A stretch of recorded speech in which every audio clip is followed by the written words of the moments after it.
Video on. All right.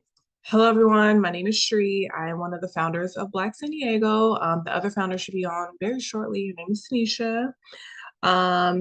We started the B6 program during COVID as a way to just help Black-owned businesses get resources and just all the things that they need to be a business.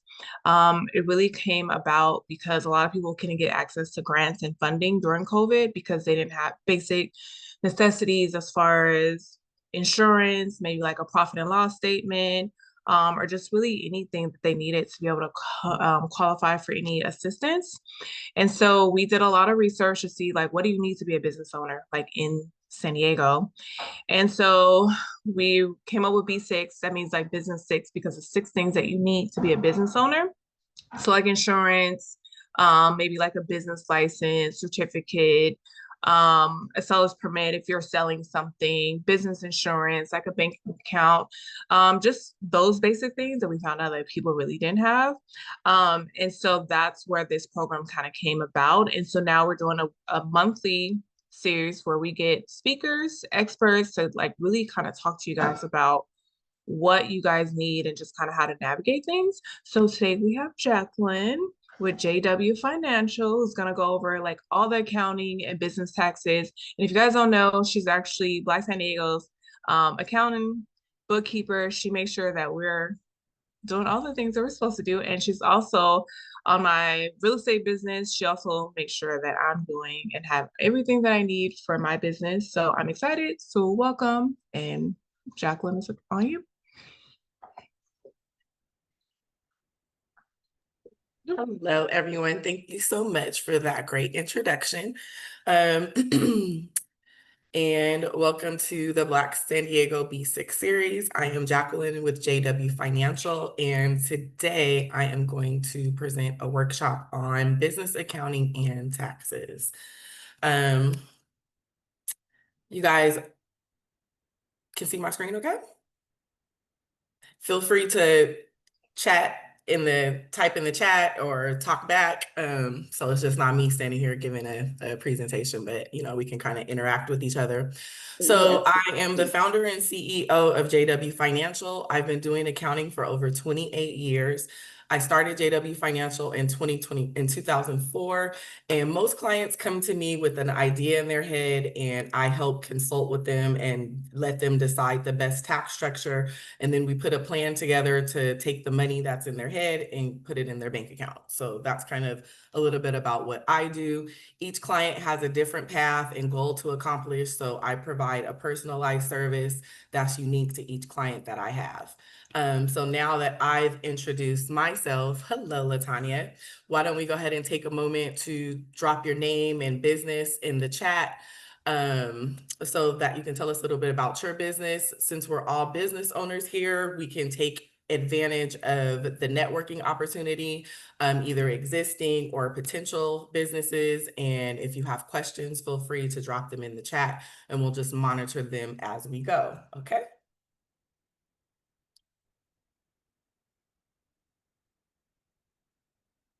So we have Cherie from Black San Diego, Monica with, she started an accounting business. And I know we have Jennifer with Pose and Pics. Kamal, what type of business do you have? Tanisha, she's also the co-founder of Black San Diego. Grant writing. Okay, awesome. Latanya, Customer Culture LLC and founder of National List Tours. Oh, awesome. Congratulations.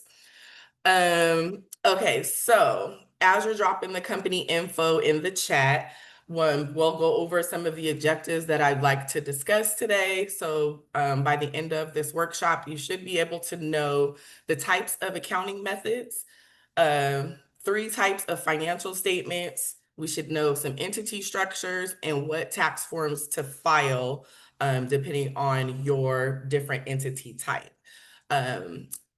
Business owners in the chat, do you know what type of accounting method you use as a company? You can go ahead and put it in there or talk if you're if you know what that is. As a business owner, you should have some type of accounting system so that you know how your business is doing. A lot of my clients use QuickBooks. It's pretty user friendly and it could connect to your bank account to help assist with managing the time used for data input. And as we know, time is money. Also, there are some other industry specific accounting softwares that are available. Some old school people also use Excel, QuickBooks Online. Yeah, so they use Excel. But basically, the point is you want to track it so that you can stack it. Okay. And then there's two types of accounting methods that you can use to track your expenses. You have an accountant, but you have used QuickBooks. Awesome. Okay, so the two types of accounting methods that you can use are cash and accrual. Cash is pretty much self-explanatory. So when you swipe your card, that's when you're going to go ahead and recognize the expense. When you write a check, that's when you'll recognize the expense. Whenever you receive a check or you receive a Venmo payment or you receive a PayPal payment, then that's when you would recognize revenue. So basically you record revenue and expenses when cash is actually paid or received. So that's if you're using the cash method. Most startups and small businesses tend to use this method. The accrual method is a little bit different. The accrual method is a little bit different. It's when revenue is earned when you send out an invoice, not when you receive the money. So basically, if you're using invoicing, this would be that you're using the accrual method. If you send an invoice to a customer, you would record the entry once you send the invoice, not when you actually receive the money. Same with expenses. So when you receive an invoice, you're going to record the expense, not when it's paid. So if you get a credit card bill, when you open the mail and you see your bill in the mail, then you'll take your credit card bills or your gas and electric bills and things of that nature. That's when you'll enter it into the accounting system when you get the bill, not when you actually pay the bill. So this is mostly used by bigger companies, or it makes it easier to be able to build out budgets because you know how much money to expect to pay out your bills, and versus the cash method once you've actually paid the money, not pre I'm sorry, versus the cash method, once the money has been paid.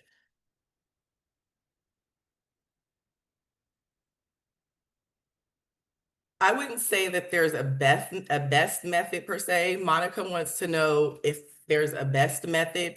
GAAP recognizes the accrual method, and most of these are used by larger businesses, but there's not a better method. Most small businesses start out using cash over accrual, so you just have to decide which one would be more beneficial to you. One benefit of using the accrual method over the cash would be that you would be able to know what bills are due. So you're able to look at reports and determine, okay, this is what's coming up due, what cash is outstanding for your clients. If you have open invoices, you can be able to collect those payments instead of looking at things in the reverse. So you're able to plan ahead instead of, my mind just totally went blank, but it helps you be able to plan ahead.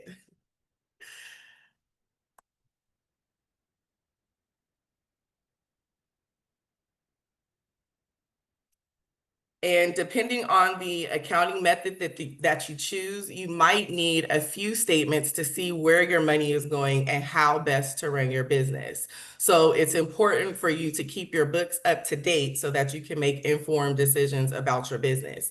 Basically, you want to stay ready so you don't have to get ready. Just like how Cherie was saying earlier, if someone just how Shrew was saying earlier, someone wants to offer you funding like they were doing during COVID, a lot of businesses were missed the opportunity to be able to receive money from the government because they didn't have their financial statements together. So the government was giving out grants for about $20,000 to help assist small businesses, but a lot of businesses didn't have their financial statements together or hadn't filed tax returns. So it's easier to be able to have your finances up to date at a particular time as well. Correct. Accrual gives you more ability to be able to plan and to budget.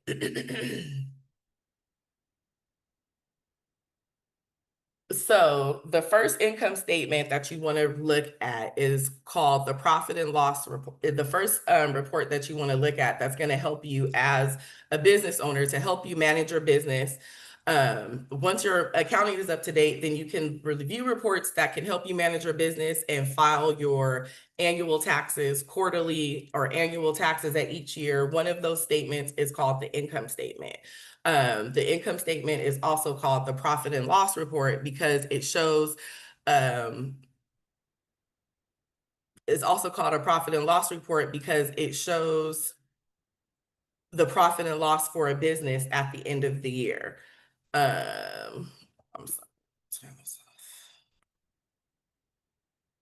Revenue is income received from customers. You track this revenue on your income statement using the accounting method that you choose.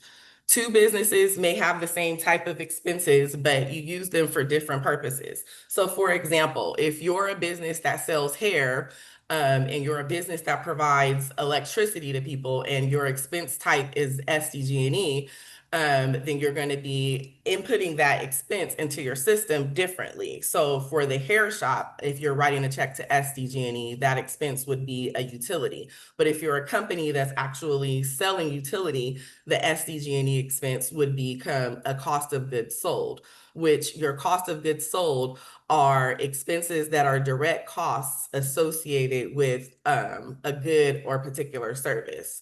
So I need some water. Oh, I'm sorry. In the chat, can we see what type of expenses you may have for your business types? What would be considered bad debt, and can you put that in expenses?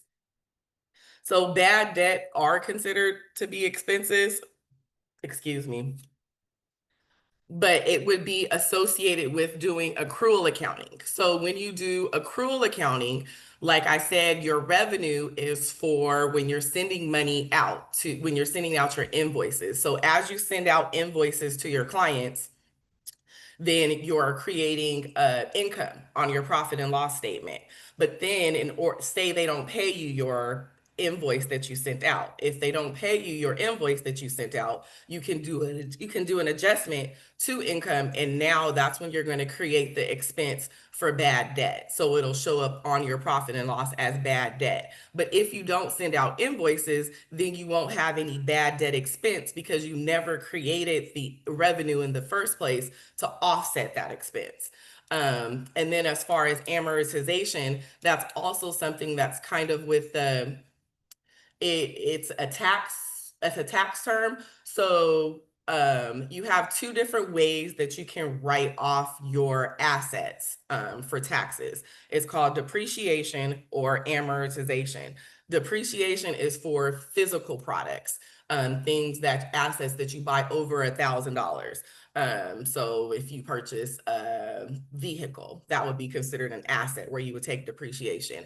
But amortization would be taken on, say you purchase a business from someone else and they get, or a customer list from someone, that's something that's not a physical product. It's like a customer list. It's goodwill.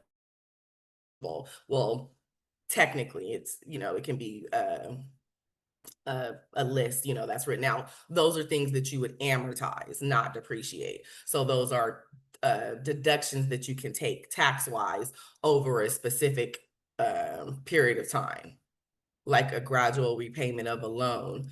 Not necessarily a loan isn't considered amortization. It's more of non-tangible things. A loan would be considered a liability. So when you repay a loan, you're more so bringing down those things for a liability. That's stuff that we'll talk to when we get to the balance sheet portion, but it's not a repayment of a loan. My expenses are equipment, paper, printing, gas, business, insurance, and new software. Okay, so for Latanya, let's see, what type of business did you have? You had, oh, you have an account. Okay, okay. So for those type of businesses, when you are taking your expenses for your business, you need to make sure that you're taking expenses that are ordinary and necessary. So for those type of expenses for your business, that those things do seem like ordinary things because you need equipment in order to run your business. You need paper to print through the printer. You need printing. You have to have printer. You have to have gas. So all of these expenses are ordinary and necessary. So when you are incurring expenses for your business, you need to make sure that you are taking things that are ordinary and necessary. So if you were a salon owner, for instance, and you wanted to purchase shampoo, that would be considered an ordinary and necessary expense, because how are you going to do people's hair if you don't have any shampoo? If you're a salon owner and you buy a trip to Cabo, do you guys think that would be considered an ordinary or a necessary expense? No. Okay. What does everyone else think?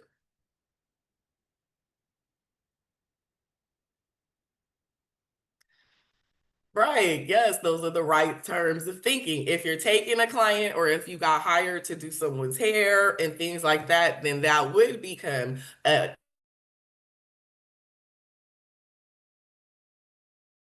going to Cabo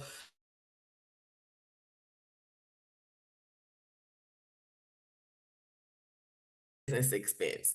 So if you needed a babysitter for your kids so that you can go to school, so that you can go to work, and you were going to pay for the daycare out of the business, would you consider that an ordinary or a necessary expense?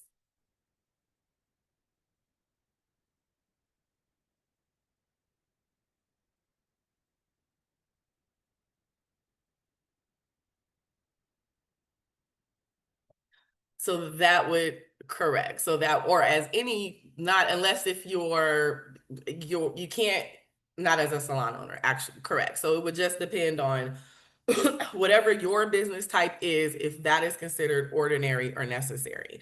And it has to be both of those things in order for it to be a valid deduction on the expense. Otherwise, you could be in trouble tax wise. So yes.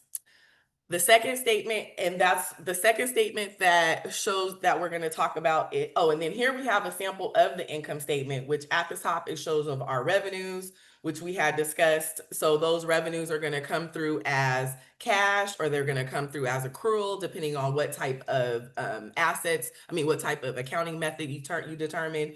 The cost of goods sold, which we determined, which we stated was the direct cost associated with producing a good.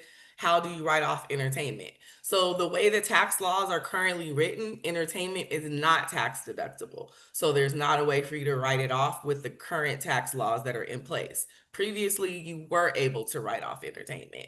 But for instance, if you are having a company party and you have everyone of the company at the party, that wouldn't be considered entertainment. Before, you would be able to like take a client to a ball game, take a client to a concert and so forth, and write off those things.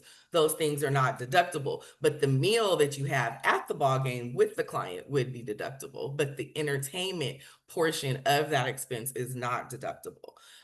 So you need to also make sure that when you are deducting your expenses, you're working with the current laws that are in place, because each year the tax laws do change.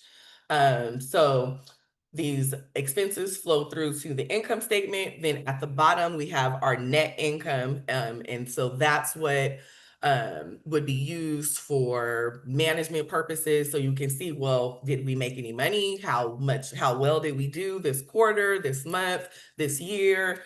Should we make any adjustments on things? We can use these numbers to then flow through to our budgets and so forth. So that's kind of the ways of using your income statement.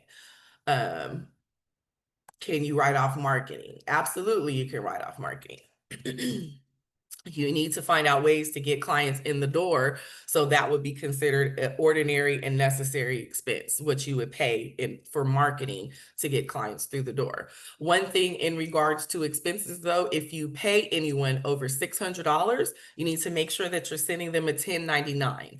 It's form 1099 NEC. So that way you'd be able to actually prove the deductions of what you are writing off. So if your business is chosen for audit, you need to make sure that you have these things on file and are sending them to everyone that you paid, individuals, not corporations, by the end of each year.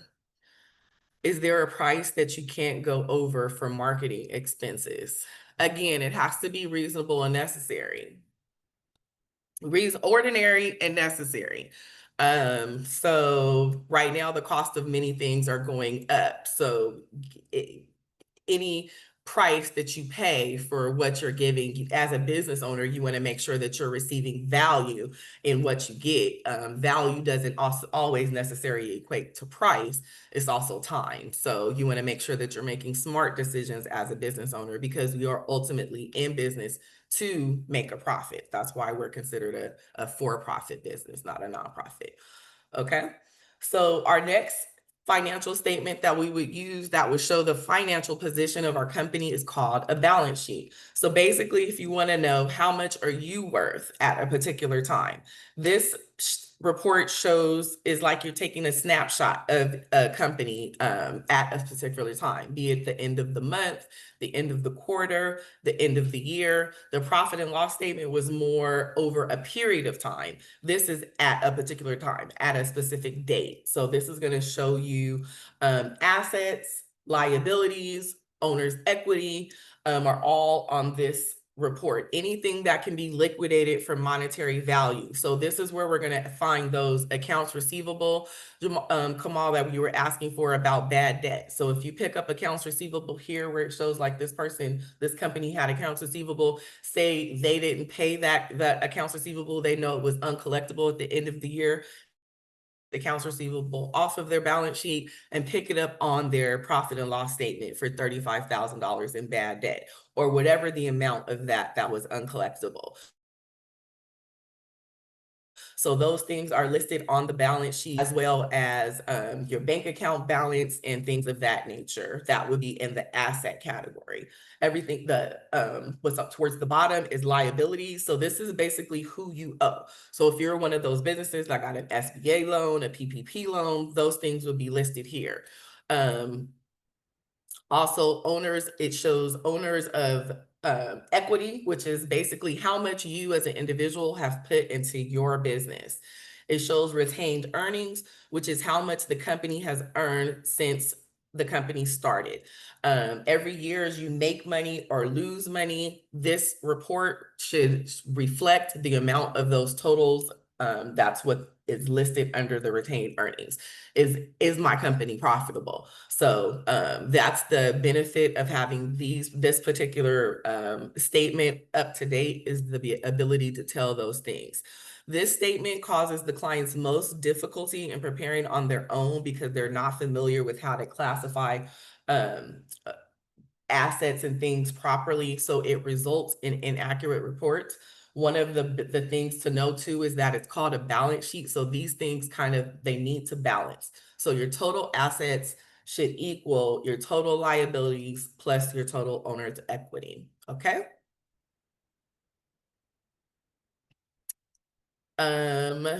If these things are not accurate and you file, is there a value to what classifies an asset? Anything that you don't expense would necessarily be an asset. So I tend to capitalize assets and things of that nature for stuff over $1,000. Then you'd start to classify things, but there isn't necessarily a value. You kind of take that on a case-by-case basis. Is more so the use of the asset. So does this asset last me more than a year? If it's only going to last me a year, then I can take that as an expense. So it's more of a time situation, then value is what you would need to classify the asset. All right, so let's see. Now we're going to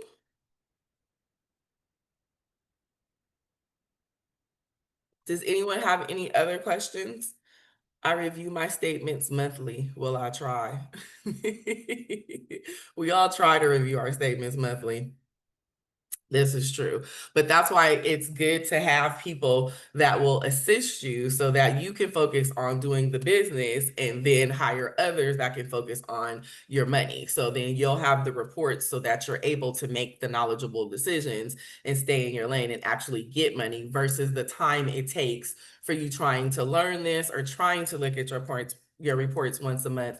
You know, like, are you going to go, if you have to fly to Texas, are you going to hop on Spirit and go to Florida and Las Vegas before you get to Texas, or you want to get a straight through flight and go to Texas? So when you're considering the value of something that you receive, you also have to consider the time that it's going to spend. So sometimes it's just better time spent to get a professional to keep you up to date in those things as opposed to trying to look at the statements monthly and do it yourself.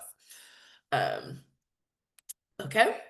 So our next statement that we're going to chat about is called the statement of cash flows.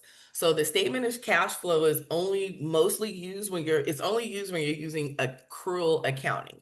Because if you're using cash accounting, then your profit and loss is going to tell you. Thank you. If you're using cash accounting, then your profit and loss is going to tell you exactly where your cash is going. But if you're using accrual accounting, then your profit and loss is going to tell you again the amount of revenue that you invoice and the amount of expenses that are outstanding, the amount of invoices that are outstanding that you need to pay. It's not going to tell you where your cash is actually going because maybe someone didn't pay you, or maybe you're not going to pay that bill for a while, but you still need to know what you're going to owe. But as a business owner, you also want to know, well, where is my money going? So if you have this statement of cash flow, is a good report to use in order to determine where is my money going. So that's another reason why you should have your accounts up to date so that you can run these reports and know what that is. This statement isn't necessarily used for tax purposes, but it's a managerial tool used because it tracks cash and activities in and out. So at the bottom where it says ending cash balance, if you have a positive or a negative number, that's going to tell you if after running all of your cash activity for whatever period you decide, then if you have a positive money inflow or a negative money inflow. Correct. And you're using QuickBooks Online. So for that construction client, so you can definitely have access to these reports and know what this is as long as your accounting is up to date. QuickBooks Online does offer these reports here. Okay. So that is what a statement of cash flow. And depending on your entity structure and your assets, you may need an income statement and a balance sheet to file your tax returns. Okay, so now we're going to chat a little bit about entity structure. I wish I had some more water. To the next presenter, make sure you have water. Because I'm dry mouthed. All right. Too funny. Okay. But this means I need bookkeeping. Yes, absolutely. You need to keep your books up to date so that the information here is accurate. So these reports will mean nothing to you if your books are not accurate. Monthly, I have notifications turned on so I don't forget. Right. And you said you have an accountant, Miss Latanya. So make sure that they're sending you these statements so you can look at your statements and look at these reports so that they can help you manage your business. Okay, so now cool beans. So now let's chat about entity structure. So depending on entity structure, you may need an income statement and a balance sheet to file your tax return. For a sole proprietor, or sole prop, you individually own your business. So you are your business if you are a sole proprietor. So if you are sued, your personal assets are subject to suit. You're also subject to 15.3% self-employment tax. That's the current tax rate. Rates change every year. So that's what a sole proprietor is. A nonprofit is an entity that pursues a mission and that benefits the public. So a certain percentage of the business activity has to go to that charitable purpose, whatever they determine that mission is. Tax filings for nonprofits are mostly informational, but it is a separate entity. A single member LLC is an entity that combines the liability protection of a corporation along with, but it's taxed as a sole proprietor. So you do have that protection there. So if you were to be sued, that only the corporate assets would be subject to the suit. However, you still have to pay a higher tax rate of 15.3% in self-employment tax as a single member LLC. A partnership is basically a multi-member LLC. So what that means is that there's multiple people. So it operates just as a single member LLC. There's just two people. It operates in this as a single member LLC in the aspect that there's liability protection. But since there's two people, it's not subject to self-employment tax because it's not self. The taxes flow through to each individual partners. So the individual partners do have to pick up the self-employment tax for the partnership unless it's a real estate partnership. So that's a interesting thing. So if you're not a real estate partnership and you form that partnership, then it still operates and you're subject to each individual is subject to the self-employment tax. A corporation, it is an entity that is separate and distinct from its owners, and it is taxed at the corporate level, and it's also taxed on distribution to the owners. So that's normally why we would say a corporation, you get double taxed because the corporation itself has to pay tax. But then also, if you as the business owner take money, you'll receive a dividend, a 1099 DIV at the end of the year, and you have to pay tax on any money that you took out of the business, a dividend on the personal level. So that's why it's more of a double tax situation for a corporation. An S corporation is an entity that's separate from yourself as the owners, but there's no tax on the corporate level. Well, unless you're in California, the state tax, these are all on federal levels. They're not state levels because depending on what state you incorporate in, you will have taxes on those levels. But federally, there's no tax and it flows through to you individually, which would be the shareholders. And that's where you would pay the tax. And then as far as you taking money out of the business, as long as you don't exceed what you put into the business and the money that the business has made, and you won't be additionally taxed as capital gains taxed on that. But being an S corporation, you do need to have what's called a reasonable salary for the owner. So that is our entity types. So I need to change to an LLC so they can't come after my personal assets if they fall from.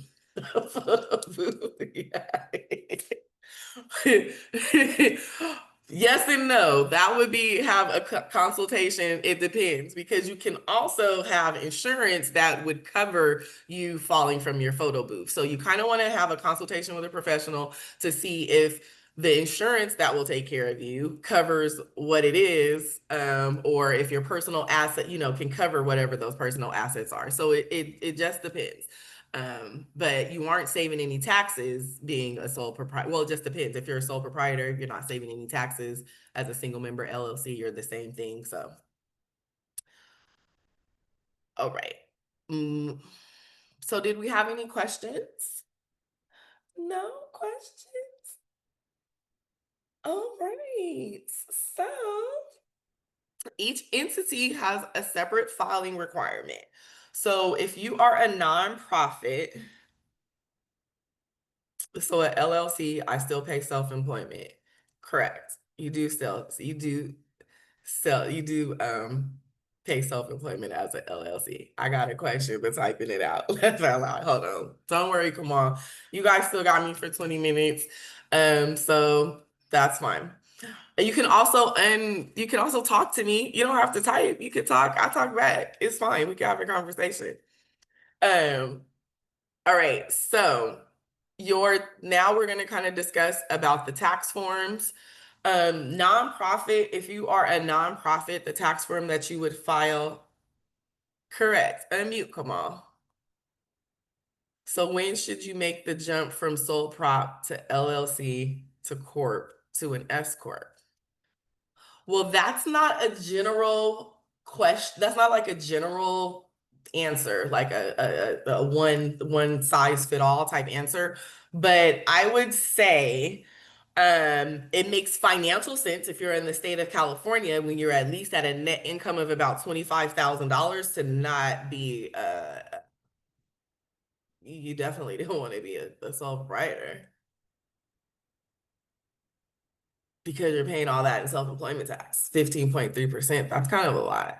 So 20,000, maybe around that. 15,000, 15 to 20,000, depending on how much money you want to give the government. I'd say net income, not gross, would be a good place for you to be able to think about incorporating. Because again, as a sole proprietor, you pay 15.3%.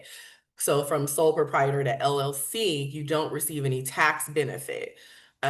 So you're still going to be on the same thing. So that jump would determine on liability. In California, everyone wants to sue, but what type of business are you? Are you renting things where people are going to fall and hurt themselves? Are you sitting behind a computer and typing and providing people with documentation? So you never really interact with someone. So you just have to kind of gauge what your liability is, too, what type of entity you should have. I would say too, just to chime in, don't be like me because there was one year where so I was a sole prop as a realtor, and we can't in the state of California, we can't have an LLC. So it's either sole prop or you have to go straight into an S corp. So one year I had to pay over $35,000 in taxes because I was a sole prop and I didn't catch what my income was looking like that year. So I would just definitely like pay attention to what's going on with your financials and like your how much money you're bringing in. So that way you're not being hit with a bunch of taxes at that point. So I had to learn the hard way, but I also like planned ahead because I was taking 30% of whatever I was making and put it into a tax account, but still having to pay over $35,000 of my hard-earned money and just making that possible. So I think it's just like really paying attention, like she said, like once you start hitting a certain amount, to making sure that you're switching over to, an S corp or something like that. Right. Yeah. So because that would alleviate those self-employment taxes. So yeah, that's kind of what I would do there for sure. But then just be mindful too, when you are an S corporation, there are other things that you have to now do as an S corporation where you have to have the reasonable salary and things like that. So you just kind of want to sit down and do a financial analysis to see if that 15.3% is higher than what you're going to pay in other aspects, because then it would definitely be worth it. All right. So, did we have any other questions? You must have had. I have 35,000. I would fall out. I've had clients that owed a lot more than $35,000, unfortunately. And the IRS, you can't use as I didn't know or I meant to file this form as an excuse. They want their coins. So, unfortunately.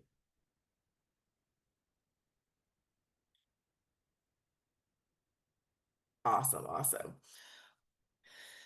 Yes, we love great ears. That's your ability to purchase things too, because you want to have great ears, and sometimes your ability to purchase items is for real estate purposes and things like that. So you do have to do some sort of tax planning so that you can see what it is that would benefit you for whatever your plans or your goals are for the future, as well. What are the benefits of a S versus a C corporation? A C corporation has double taxation. So you are taxed on the corporate level. If you make money within the corporation, they're going to tax you on a percentage of the C corporation. And then also you as a business owner, when you take out your dividend, you're going to be taxed on that personally as well. So that's why you're double taxed mostly on a C corporation.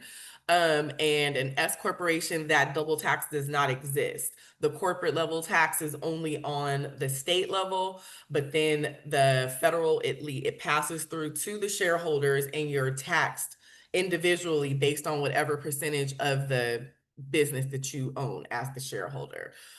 So I would, tax wise, normally an S corp kind of works a little bit, but then again, it depends on what it is that you're doing. So, Um, when you have an S corporation, your individual shareholders get taxed compared to the company?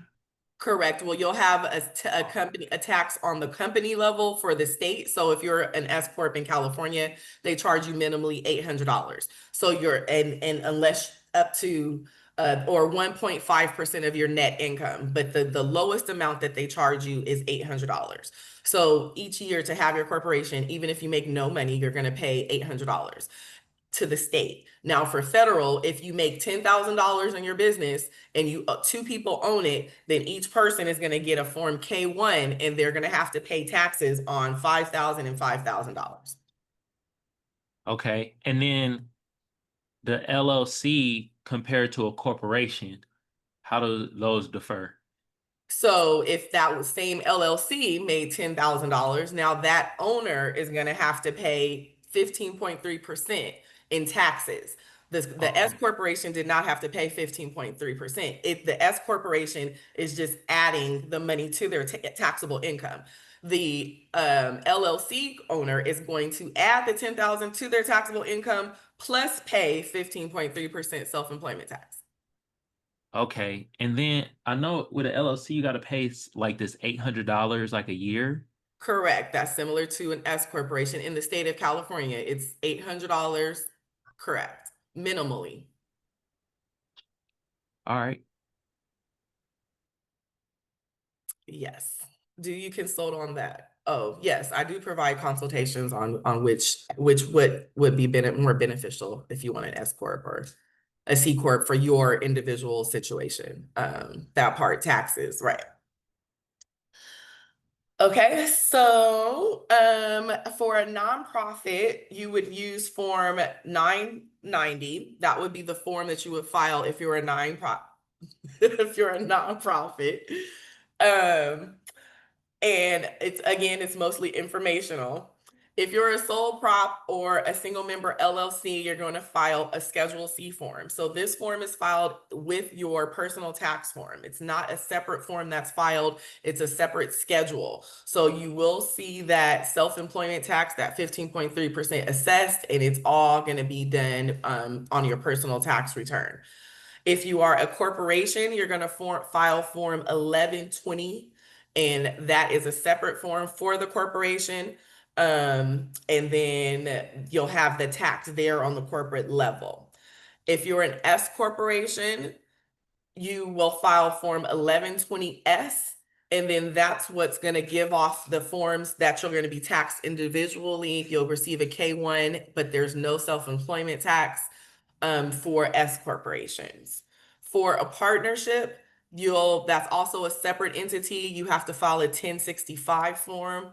Unless you're a real estate partnership, you are still subject to self-employment tax as a partnership. So they still will send you the K-1 forms. You'll pick it up personally, but you are subject to that 15.3% self-employment tax.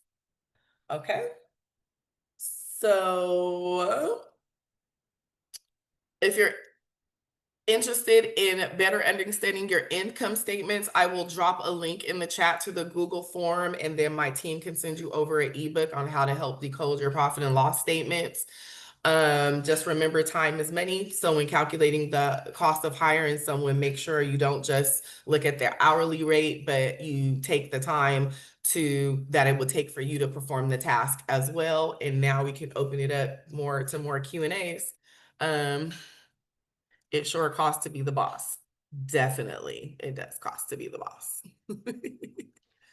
Let me go up here and grab. I kind of wanted to just kind of touch on, just because being in like real estate, and I get clients, especially if I get some entrepreneurs that want to purchase a home, and when the lender is going over their their taxes and their income and all that, they come because they're writing everything off. And so now it looks like they made negative $20,000, even though they're like, no, I'm pulling in, $15,000 a month, but they wrote everything off. And because they're trying to avoid paying taxes, Mhm. I just want everybody to stop doing that. Like, you guys Right. Your don't have to do your that. ability to purchase, your purchasing power it matches your ability to pay taxes. So if you're writing everything off, you're never going to get approved for a loan. You're never going to get approved for anything. But that's part of the tax planning process where you plan to see, so what are your goals in the next 5 years? Because as a realtor, or as if you're going to purchase a home, you need to have a couple of years worth of tax returns to show that you have income. Are you trying to make any big purchases? So part of the tax planning process is to see, are you trying to save? Are you trying to purchase? Like, what are your goals? And then you put together a map of how to achieve those things. Thank you. Because I think that's like really important. Because even though we talked about the $35,000, it didn't hurt as much because like I had the money because I was already planning of like, hey, I'm having a really good year. Let me start putting money away. And so when it Right. came time to come and write the check, I just cut the check and it didn't take away from, whatever other money that I was making from there. So I think like the planning, like you said, is like really important. And that's why like I'm glad that you're here because I think it's important that we talk about this as entrepreneurs and saying like, yes, we're gonna pay. And that's why I put in the chat, like we all have to pay something, like how much money are we going to have to pay? And I think really getting a really good accountant, CPA, whatever you guys' flavor is, to make sure that you're strategizing so that way it doesn't hurt as much as it could. Yeah, absolutely. You want to invest in yourself because you're either going to do it before the tragedy or after the tragedy. One of the two. It's at some point you're going to have to pay to do something, be it in time, be it in money, or regret. You're going to have to pay. So it's best to just get in front of the 8 ball. There's tons of clients that I get that just says, "Oh, I wish I would have known," or they didn't tell me this, or I didn't know that. You kind of need to just be proactive as business owners to know what your numbers are doing and to just make sure that you have your files and stuff up to date, so that you can make informed decisions of what's going on and not just look at your bank account and say, oh, I have money in the account, so I'm doing well. That's not the case, because you may have $12,000 of outstanding bills, but none of the checks have went through yet, so you actually have no money. So you need to make sure that your finances and things are up to date so you can be able to determine what works and what doesn't work for you. Thank you. I know everybody said that they manage their books like with QuickBooks. Are you guys managing it yourself? I know Tanya say you have an accountant, but is everybody kind of managing their books themselves, or where is everybody at in their like bookkeeping journey right now? Well, for my business, can you guys hear me? Yes. Okay. For my business, I manage my books myself, but I also have a client that's in construction and I manage their books. So I was going to ask, like, what's a good timeline? Because I'm finally getting like caught up because they were behind a lot. So what's like a good timeline to like have your documents in order and then running the reports? Like, what's a good timeline you think? I think at least monthly. You should do it like every month to look at everything, if not every quarter. But I think monthly is a good time for you to sit back and to review the end of the month, like the middle of the next month, for you to sit back and see. So then that way you can still make adjustments if you need to for the upcoming month. So most CFOs, they have monthly meetings to determine, well, hey, how did we do last month? What did we want to do this month? What are we looking forward to doing in next quarter so that we can make these numbers? Okay, so since the construction business that I mainly work with is on accrual accounting, so I should get more familiar with that cash flow statement You can report. do that cash flow statements, and there's other budget reports that are in QuickBooks that I'll show you about. Okay, Yeah, there's thank you. budget that you can do, because once your accounting is up to date, then you can pull those reports and you can create Mhm. budgets, and then so that way you can kind of look at your budgeted versus actual each month, because you're actually putting the data into those reports. So you want to just make sure, since you're paying for the software, you're making it work for yourself. Okay, thank you. Mhm. I think those things are like really important when we're talking about like financial looking at your financials every month. I know when I was looking at all my expenses, I was just like spending way too much money. And so I went down and cut off, like I had softwares that my agents weren't using.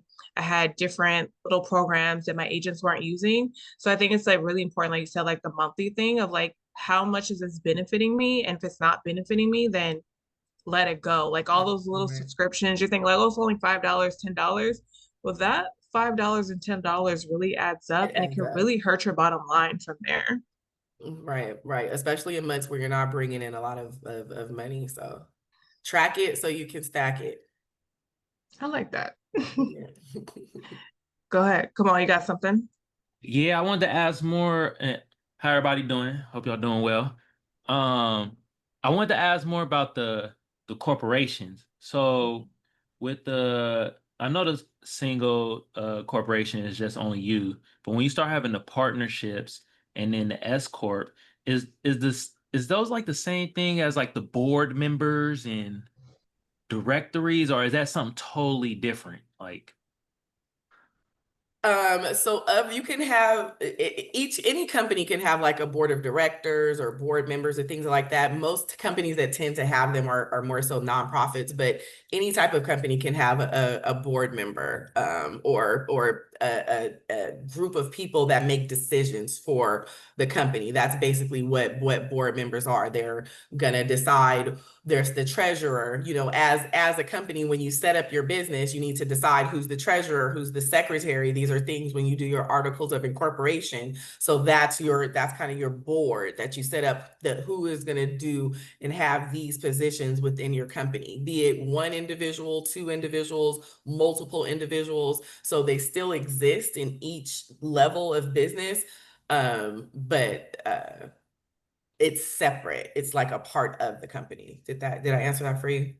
yeah, that makes sense. And then my other question is like, when is it beneficial to be like a single person corporation? Because to me, it don't seem like it's beneficial. In all corporations I see, it's always linked up with like partnerships and a board. And like I'm thinking of corporations like Apple, Meta, and all them. Like it's like they're not singly ran. You have the CEO in the face of it, but they have like a group in the board that owns the company.